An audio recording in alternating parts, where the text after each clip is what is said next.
China. Dramatic political and economic changes are taking place in the world's most populous country. A new leader, Yaobang, part of a consolidation in power of a leadership forged by this man, Communist Party Vice Chairman Deng Xiaoping. Deng is acknowledged to be the real driving force in China today. Since 1978, his policies have dominated. The removal of Hua Guofeng as Communist Party chairman has been described as the end of Maoism. After the death of Mao, Hua was billed as his great, wise, and personally chosen successor. In China, it was said he supported the two whatevers policy. Whatever Mao said and whatever he did was right.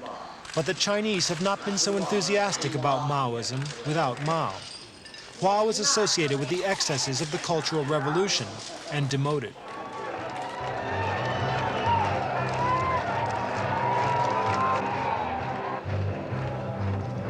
The Deng Xiaoping leadership stands for a new direction, an outward-looking China, a willingness to learn from the West. After the Chinese West side, they were officially Texanized, of course, with a Western hat. Pragmatism now governs social and economic policy. New slogans are now in vogue, like, if it works, it's right. If a Western approach fits, then it could be adopted. Deng's trips to the West have symbolized the new attitude. His touch of showmanship contrasts with the dour face Chinese leaders have presented in the past. It's no longer quite so decadent to enjoy an American rodeo.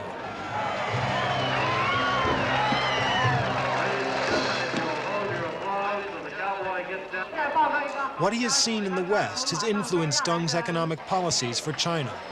The signs of change are very evident in any Chinese village or town market. These are private stallholders selling their own produce, a touch of capitalism in a once doctrinaire communist state.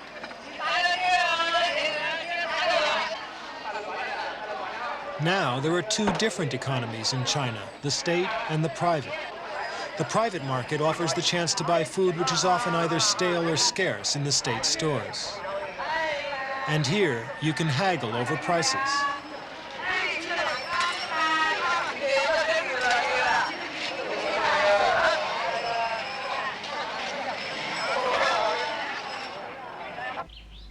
The success of the private economy is leading to a new agricultural revolution. China's 800 million peasants have been given the green light to double the size of their private farming plots. Soon they will take up 15% of collective farmland. It's an acknowledgement by the government that peasants will grow more on their private land.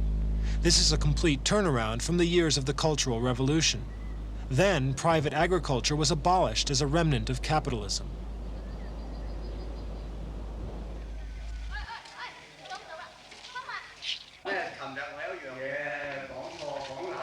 The new approach is not accepted by everyone.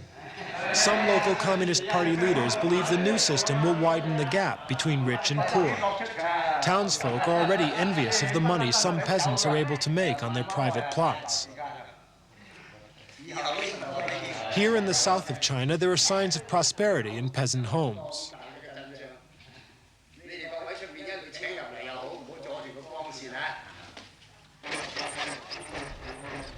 The principles of a market-oriented economy are also being applied to commune farming. Communes are being given a measure of autonomy in production and marketing. Central plans from Peking are no longer so important.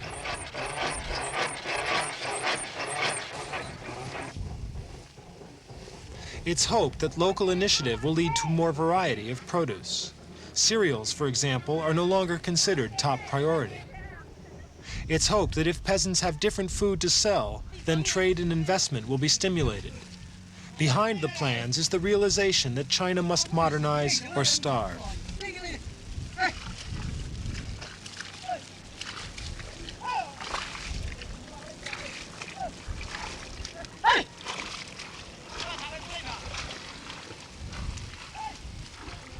The new approach is being made against a background of crop failures.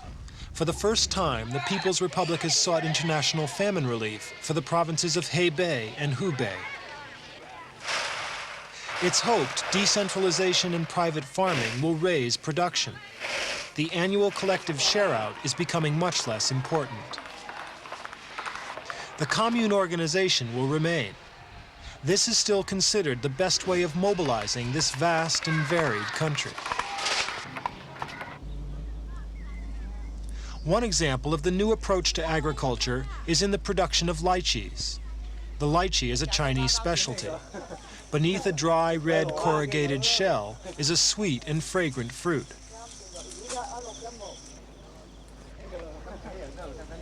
The lychee season is a short one. Lychees begin to deteriorate as soon as they are picked, so they are grown close to the main markets of Macau and Hong Kong.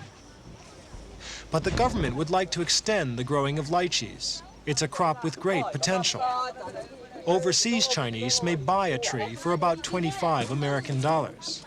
This entitles the buyer to all the fruit on a tree. Also, to encourage greater planting and production, commune members can dispose of surplus fruit themselves and keep the profit.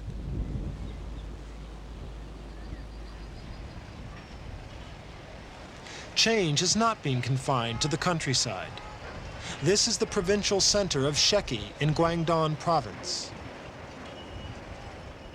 Some aspects of life here are centuries old. They still overshadow the changes which have taken place in the modernization campaign.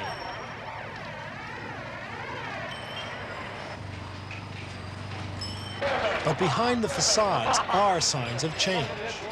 Modernization has meant increasing exposure to Western fashions and trends. Going are the drab Mao suits and the stern hairstyles. There are changes, too, on the factory floor. The emphasis on market forces parallels that in agriculture. Decisions about production are being taken by local industries rather than by bureaucrats in Peking. There is a recognition of the fundamental backwardness of the Chinese economy.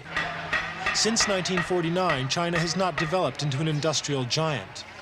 Meanwhile, neighboring Japan and Taiwan have boomed.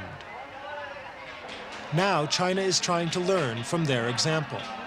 Since 1978, the government has gone on a foreign spending spree. The technology has been bought to provide the economic takeoff. The results of this industrial investment haven't yet surfaced. The cost has been heavy. China's leaders have had to rein back their plans as the finance ran out. It's become apparent that modernization of China will have its growing pains. The new policies have brought the best and the worst in imported Western influence.